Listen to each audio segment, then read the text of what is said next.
On va maintenant aller chercher le growbounds de Trapcode pour nous permettre déjà de comparer par rapport aux possibilités du limite de croissance de base d'After Effects.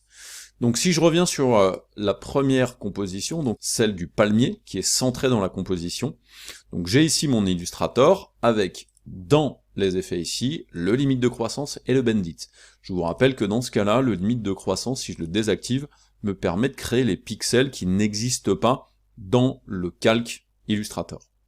Donc si je désactive le limite de croissance, je vais venir dans Trapcode, je vais venir prendre le growbounds ici, et je vais venir l'appliquer directement au calque. Donc là, si je viens lui mettre une quantité, on voit que ça ne change rien. Par contre, si je le mets avant le Bendit, comme on a fait avec le limite de croissance, regardez, là, il fait exactement la même chose que le limite de croissance. Il recrée bien les pixels de mon calque Illustrator à l'extérieur des limites du calque du palmier. Alors, ici, sur celui-ci, on n'a pas besoin de l'utiliser, puisqu'on avait déjà vu que le CC Bendit tout seul, ici, nous permettait, donc si je réactive le truc, et que je fais, voilà, pencher mon palmier, ça fonctionne, parce que là, on a le calque vectoriel, le calque de forme qui est complètement à l'intérieur de la compo, donc ça fonctionne très bien. Par contre, du coup, ce que je vais faire, c'est que je vais retourner dans mon palmier limite, donc le palmier limite, celui-ci, donc je vais cacher le calque Illustrator, j'affiche donc ce truc-là. Donc le palmier limite, vous vous souvenez, lui, il me permettait de recréer les pixels de mon calque de forme qui ne sont pas visibles parce que le calque de forme est positionné en dehors de la composition. Et donc là, le limite de croissance me permet de recréer ces pixels sur le côté.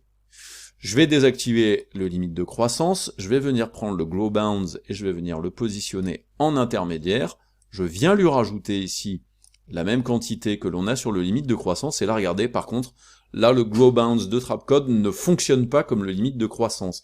C'est-à-dire que lui ne sera pas capable de créer des pixels qui vont en dehors de la composition, et que vous voulez refaire venir à l'intérieur de la composition par une déformation. Si je viens prendre la vague, je suppose que ce sera pareil. Si je désactive le limite de croissance, je vais venir me mettre en ajusté. Et si je prends le growbounds et que je le place en intermédiaire, en mettant la même valeur à 30, eh bien on voit que là ça ne fonctionne pas. Donc attention, le growbounds va vous permettre de répliquer des pixels sur des calques Illustrator ou des calques de forme qui se trouveraient à l'intérieur de la compo, mais à partir du moment où ils sortent de la compo, eh bien il ne sera pas capable de faire ce que peut faire le limite de croissance. On va voir maintenant dans quel cas le growbounds de Trapcode est plus utile que le limite de croissance.